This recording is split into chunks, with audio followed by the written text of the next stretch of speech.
Dear friends, know the law channel में मैं रामफल मोर आप सबका स्वागत करता हूं। मुझे आशा ही नहीं विश्वास है कि आप लोगों को हमारी वीडियो पसंद आ रही होंगी।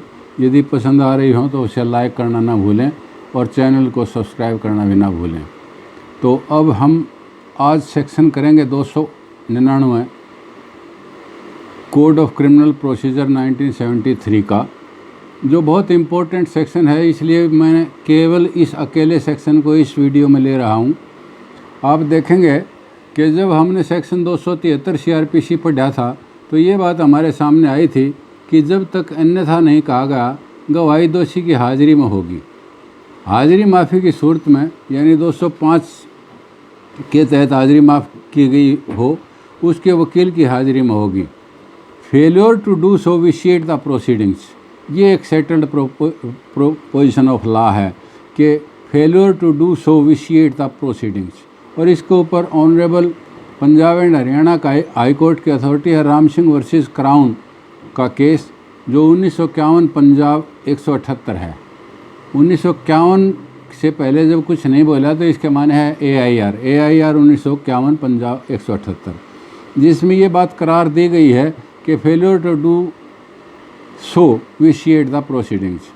अब मैं आपके सामने एक बार 273 को पढ़ना चाहूँगा और 273 के साथ देखेंगे evidence to be taken in the presence of the accused. जैसा कि हेड नोट से ही क्लियर है कि evidence to be taken in the presence of the accused except as otherwise expressly provided, यानी कहीं और यदि मनाही नहीं है तो all evidence taken in the course of a trial or other proceedings shall be taken in the presence of the accused or when his personal attendance is dispensed with in the presence of his pleader।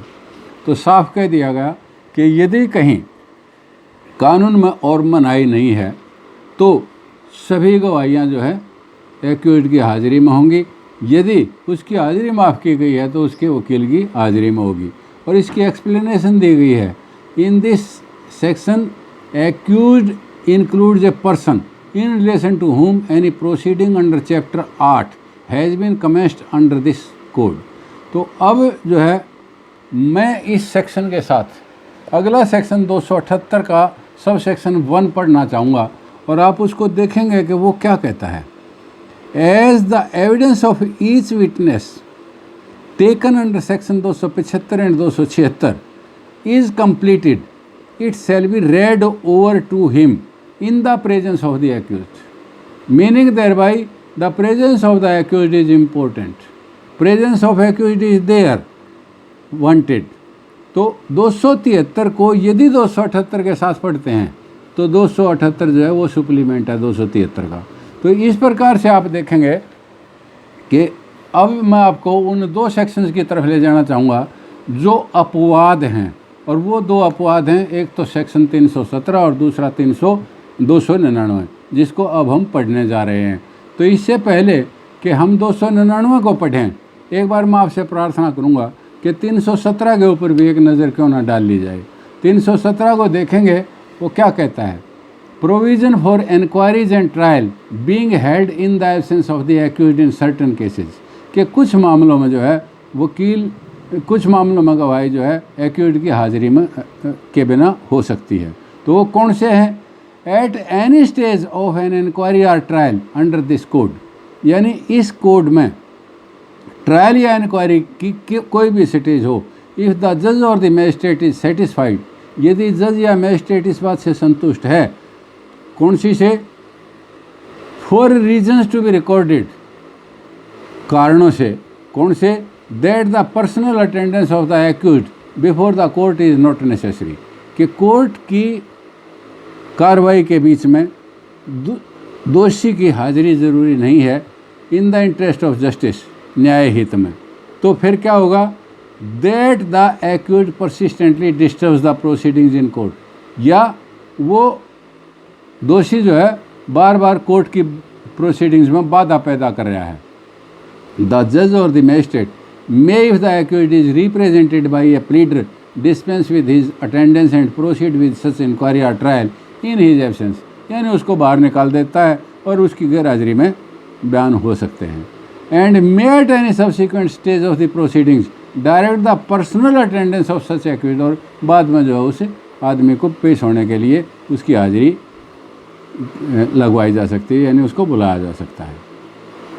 If the accused in any such case is not represented by the pleader, और if the जज और magistrate considers his personal attendance necessary, he may if he thinks fit and for reasons to be recorded by him either adjourn such inquiry or trial or order that the case of such accused be taken up or tried separately। यदि उसका कोई वकील नहीं है और वो बार बार कार्य में यानी कोर्ट की प्रोसीडिंग में बाधा पैदा कर रहा है, तो कोर्ट की प्रोसीडिंग्स जो है एडजर्न की जा सकती है, या ये कहा जा सकता है कि इसका केस जो है दूसरे मुलजिम से सेपरेट जो है किया जाए और वो किया जाए। तो इस प्रकार से आप देखेंगे कि ये सेक्शन 317 ये अपवाद है किसका, 273 का। 273 में ये मैंडेटरी है कि दोषी की हाजिरी के बिना गवाही नहीं हो सकती। अब जो है दूसरा सेक्शन जिसको हम पढ़ने जा रहे हैं, जो इस बिंदु के ऊपर इम्पोर्टेंट है, आज जो है अकेला ही सेक्शन के हम ऊपर चर्चा करेंगे। एक बार उसके सेक्शंस को हम पढ़ लेते हैं, पढ़ने से वो बात बहुत ज़्यादा क्लियर होगी। If it is proved that N accused person has absconded, शब्द एब्सकॉन्डेड है, एब्सकॉन्डेड के ऊपर जोर दिया गया है। इफ़ इट इज़ प्रूव्ड, यदि ये साबित हो जाता है, that the accused person has absconded, कि एक्यूज्ड पर्सन जो है वो एब्सकॉन्ड हो गया है, और there is no immediate prospects of arresting him, और जल्दी ही निकट भविष्य में उसके पकड़े जाने की कोई संभावना नहीं है। The court competent to try, वो सक्षम न्यायालय जो इस मुकदमे को सुनने के लिए सक्षम है, सच पर्सन और for the offence complaint of May in his absence examine the witnesses, यानी वो न्यायालय जो इस मुकदमे की ट्रायल के लिए सक्षम है उसकी गैरहाजिरी में गवाही ले सकता है। If any produced on behalf of the prosecution and record their depositions, and any such deposition may on the arrest of such person be given in evidence against him on the inquiry into or trial for the offence which there he is charged. If the deponent is dead or incapable of giving evidence or cannot be found, or his presence cannot be procured without an amount of delay, expense or inconvenience which under the circumstances of the case would be unreasonable. अब यहाँ पर note करने की बात क्या आई कि उसकी deposition से जो है वो कोर्ट ले लेगी, गवाही ले लेगी। लेकिन आपने देखा, हमने सेक्शन 173 को पढ़ा, उसमें क्या था कि जब सारे कागजात पूरे हो जाएंगे, रिपोर्ट दी जाएगी और सभी दस्तावेज जिनके ऊपर प्रोसिक्यूशन ने रिलाई किया है वो जो है अदालत में जमा कर दिए जाएंगे और दोषी को जो है साथ में पेश किया जाएगा। अब यहाँ तो दोषी है नहीं, दोषी तो एब्सकॉन्डेड है। दोषी एब्सकॉन्डेड है तो उसका चालान कैसे पेश होगा, ये सवाल आता है। तो इसके लिए क्या होगा कि एक सेक्शन है पुलिस एक्ट का, सेक्शन 37, उसके तहत एक दरख्वास्त दी जाती है कि जी वो आदमी एब्सकॉन्डेड है और उसका रिमांड दिया जाए। अब एक आदमी के खिलाफ 302 का केस दर्ज है। 302 के केस के अंदर जो है पुलिस जो है कॉग्निजेबल ऑफेंस है, police can take the cognizance, non bailable offence है, police can arrest without warrant despite that for what he is moving before the court for issuance of the warrant.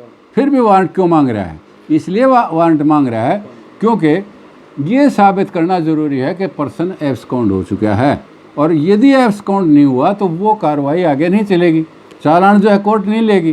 तो इसलिए section 37 of the police act ये दरख्वास्त दी जाती है। और उसके बाद सेक्शन 82-83 की यानी प्रोक्लेमेशन की और अटैचमेंट की, प्रॉपर्टी के अटैचमेंट की कार्रवाई की जाती है।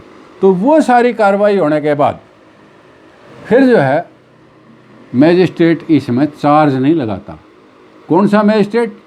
जो सब डिवीज़न का सबसे मतलब नीचे का सेशन जज को तो केस कमिट हुआ ही नहीं, वो जज जिसके पास जो है मतलब कॉग्निजेंस है, थाने का एक एरिया है जिसके एरिया का ये केस है, वो मैजिस्ट्रेट वो क्या करेगा, बिना चार्ज लगाए गवाहों की गवाही लिखेगा।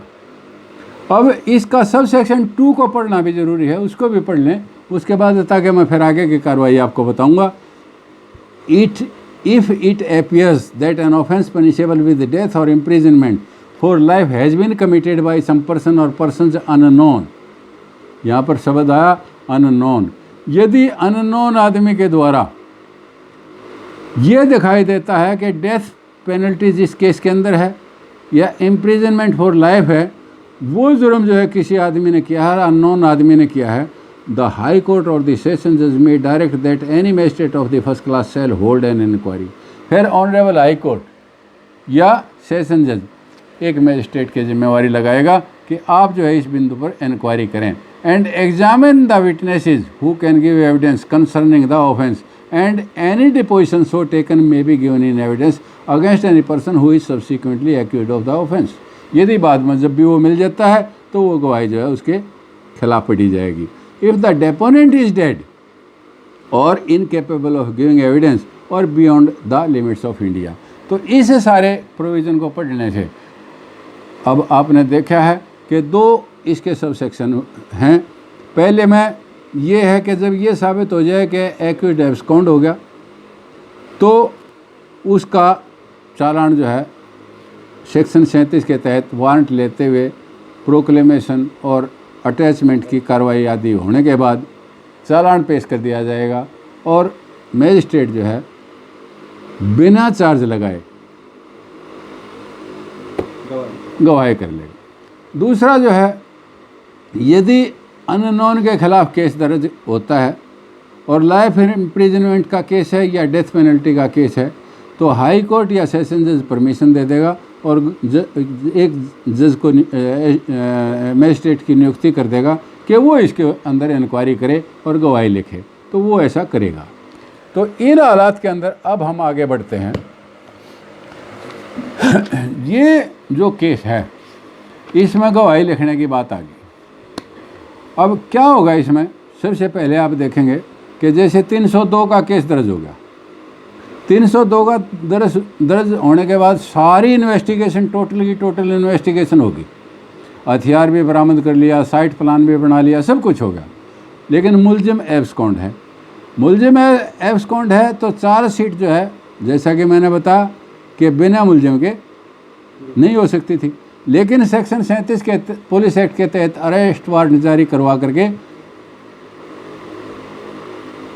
और मैजिस्ट्रेट से अगली कार्रवाई 82-83 की करवा कर अटैचमेंट वगैरह की और प्रोक्लेमेशन वगैरह की, वो करवाने के बाद जो है गवाही लिखने का नंबर आ गया।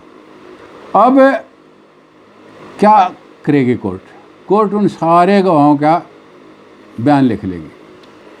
बयान लिखने के बाद जो है क्या करेगी कि उस फाइल के अंदर कोई ऑर्डर पास नहीं करेगी, गवाही लिखने के बाद उस फाइल को रिकॉर्ड रूम में जमा कर देगी और केवल इतना लिखेगी कि एक्यूज्ड जो है एब्सकॉन्डिंग है, ही हैज़ एब्सकॉन्डेड, और जो है गवाहों के बयान लिखे गए, फाइल जो है कंजाइन की जाती है और जब कभी भी एक्यूज्ड जो है मिल जाता है तो file will be taken up and will be committed to the session court, क्योंकि कमिटल तो वही होनी है।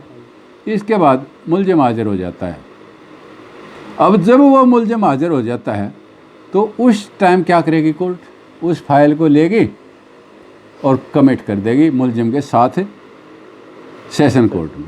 अब सेशन जज जो है उसके ऊपर चार्ज लगाएगा और हमने जैसे पीछे के अध्याय में पढ़ा था कि सेक्शन 225 से आगे की कार्रवाई जो सेशन ट्रायल के अंदर जो है होती है उससे आगे की कार्रवाई शुरू कर देगा। अब यहाँ पर एक नई बात आ गई कि मान लिया जितने गवाह मैजिस्ट्रेट के सामने, कमिटल मैजिस्ट्रेट की बात कर रहा हूँ, कमिटल मैजिस्ट्रेट के सामने हुए थे उनमें से 5 गवाह मर गए और 5 गवाह मर गए, बयान उनके लिखे गए थे। तो सेशन कोर्ट में बाकी जो गवाह बच गए, कितने बच गए? 22, 27 गवाह थे एक केस में, 22 के गवाह बच गए। उन 22 के बयान हुए और 22 में से most of the witnesses were turned hostile. उन्होंने they did not support the prosecution case. और मोस्ट इम्पॉर्टेंट केस मैं आपको इस केस में बताता हूँ कि एक केस था जींद ज़िले का। जींद ज़िले का केस था बूढ़ा खेड़ा गांव का, और इंसिडेंट थी 15/9/1980 की। इसमें क्या केस का नाम है Nirmal Singh versus state of Haryana, जिसका निर्णय हुआ है 30/3/2000 को सुप्रीम कोर्ट के द्वारा। इसमें क्या हुआ कि 4 आदमी सूरज सिंह, देशराज, लैणा सिंह और रमेश वर किल्ड, और सेशन जज ने इस केस के अंदर डेथ पेनल्टी अवार्ड कर दी। ये आदमी जो है गैरहाजिर था। गैरहाजिर होने पर जो है इसी तरीके से मजिस्ट्रेट ने बयान लिखे थे। 5 आदमियों के बयान जिनके मजिस्ट्रेट ने 27 आदमियों के बयान मजिस्ट्रेट ने लिखे थे, उनमें से 5 आदमी मर चुके थे। जब सेशन जज के सामने केस आया तो 5 की रिपोर्ट आ गई कि ये 5 आदमी मर चुके हैं। 22 में से ज़्यादा हॉस्टाइल हो गए। उन्होंने प्रोसिक्यूशन केस को सपोर्ट नहीं किया। डिस्पाइट दैट उसको डेथ पेनल्टी दे दी गई। अब आपको पता है कि जब डेथ पेनल्टी दे दी जाती है तो केस जो है 366 में हाई कोर्ट में जाता है अप्रूवल के लिए। तो 366 में जब केस वहाँ पर गया तो हाई कोर्ट ने जो है यानी कन्फर्मेशन के लिए जब गया तो उन्होंने क्या किया, 2 वहाँ पर मैटर थी। एक तो कन्फर्मेशन के लिए गया, ये तो जो है मतलब सेशन जज ने भेजा, और उन्होंने इस बात की अपील की कि ये जो है गलत तरीके से जो है सुनाया गया है। इतने आदमी जो है मतलब मर चुके थे और इतने आदमियों ने जो है केस को सपोर्ट नहीं किया और हमारे को जो है एक्विट किया जाए। तो इन दोनों केसों को इकट्ठा सुना। दोनों को जब इकट्ठा सुना, इन्होंने अपील की थी 261 DB ऑफ 1997 की हाई कोर्ट में। तो 11/7/97 को डेथ पेनल्टी को लाइफ इम्प्रिजनमेंट में बदल दिया हाई कोर्ट ने, और सेक्शन 25 और 27 आर्म्स एक्ट में भी सजा कर दी। ये आदमी आर्मी में था। वैसे ये आदमी पकड़ा गया था 11/9/1994 को। वाक़ा था 15/9/1980 का, यानी लगभग 14 साल बाद ये पकड़ा गया था। अब 14 साल बाद जब पकड़ा गया था तो फिर इसकी अपील गई सुप्रीम कोर्ट में, और सुप्रीम कोर्ट में 2 पॉइंट आए। एक पॉइंट तो ये था कि सेशन जज ने 2 चीज़ें करनी थी जो नहीं की। एक तो ये करना था कि एक्यूड एब्सकॉन्डेड था, इसके ऊपर कोई फाइंडिंग नहीं थी। एक जो है ये करना था कि वो जो गवाह थे वो मर चुके हैं, उसकी बाबत जो है कोई फाइंडिंग नहीं दी। तो ऑनरेबल सुप्रीम कोर्ट ने इसके ऊपर पूर्ण विचार करने के बाद ये कहा कि ऑनरेबल हाई कोर्ट ने जो फाइंडिंग दी है उस समय जो है दोनों के दोनों इन्होंने अपील की थी और उन्होंने जो है कन्फर्मेशन के लिए भेजी थी सेशन जज ने। तो उसमें यह बात डिसाइड हो चुकी थी। उसके अंदर जो है ऑनरेबल हाई कोर्ट ने यह बात कह दी थी कि आदमी एब्सकॉन्डेड था, एक्यूज्ड एब्सकॉन्डेड था, it is proved on the file, और 5 गवाह मर चुके हैं, या जो है प्यादे की रिपोर्ट से आ गया, प्रोसेस सर्वर की रिपोर्ट से, यानी जो आदमी समनिंग करवाने के लिए पुलिस वाला या जो भी गया था, या process server whosoever he was जो गया था, उससे ये आ चुकी है। तो यह बात जो है फाइल के ऊपर प्रूव्ड है। चलो ये ठीक है, मान लिया कि सेशन जज ने ऐसा ऑर्डर नहीं किया जबकि उसने करना चाहिए था, या हाजिरी वो करना चाहिए था। तो ये जो उसने नहीं किया तो ऑनरेबल सुप्रीम कोर्ट ने इस बात को मानते हुए इनकी अपील को खारिज कर दिया। तो अब ये सारी की सारी बात जो है मैंने आप लोगों को बताई। एक केस में इसके ऊपर और बताना चाहूँगा जो 2019 में ही डिसाइड हुआ है। उस केस का नाम था, उसमें क्या हुआ, वो केस भी काफ़ी इम्पोर्टेंट केस है। Nirmal Singh versus state of Haryana case था ये 2002 SCR में रिपोर्टेड है, जिसका मैंने आपको जिक्र किया। और एक केस जो है मैं आपको और बताता हूँ, राजस्थान का केस था। उसके अंदर क्या हुआ, उसमें इसी तरीके से आदमी एक्यूज्ड जो है वो जेल में थे। On the date of hearing they were not produced before the जज, सेशन जज के सामने वो पेश नहीं हुए। जब पेश नहीं हुए तो उनमें से 12 गवाहों के बयान जो है सेशन जज ने despite the objection of the advocate बयान लिख लिए और किसी की डिस्पेंस विद भी नहीं की हाजिरी। तो ये बात भी जो है वहाँ पर गई हाई कोर्ट में और सुप्रीम कोर्ट तक गई। तो सुप्रीम कोर्ट ने क्या कहा कि ठीक है, ये बात उसने नहीं की, करनी चाहिए थी, क्योंकि 273 का राइट जो है वैल्यूएबल राइट है, ये फंडामेंटल राइट का हनन है इन वन वे। तो जो मैंडेटरी प्रोविज़न था उसकी वायलेशन है, लेकिन ये क्योरेबल है। यदि ये क्योरेबल है तो केस को रिमांड कर दिया गया और दोबारा से उन 12 गवाहों के बयान लिखे हुए। तो इसलिए मैं आपको ये बताना चाहता हूँ कि ये इस तरीके से प्रोसीडिंग विशिएट भी हो सकती हैं, क्योरेबल भी है। तो बहुत मतलब केस को ध्यान से जो है किया जाना चाहिए। आप लोगों को पता है कि 2 अपवाद जो है 317 और ये मैंने आपको बताए। एक जो है सेक्शन 2-3 दिन पहले हमने चर्चा की थी कि जब लड़के 18 साल से कम आयु की है तो उस लड़के का जिसने रेप किया था, लड़की का सामना नहीं करवाया जाएगा। पर्दा लगा करके, शीशा लगा करके इस तरीके से किया जाएगा कि वो लड़की को बयान होते हुए देख सकता है और लड़की उसको ना देख पाए, क्योंकि जिस नाबालिग बच्ची का रेप हुआ है वो उससे डरे ना और खुल करके बयान दे, इसलिए वो तरीका अपनाया जाता है। तो इन्हीं शब्दों के साथ मैं आपको ये कहना चाहूँगा कि ये जो है अपवाद थे और इसके साथ सेक्शन 33 एविडेंस एक्ट को भी पढ़ें, क्योंकि उसमें भी गवाही की बात है कि किस तरीके से इस तरीके से गवाही होती है। तो मैं आप लोगों के सामने फिर प्रार्थना करूंगा कि यदि आपको मेरा लेक्चर पसंद आया हो तो आप इसे लाइक करें, सब्सक्राइब करें चैनल को। धन्यवाद।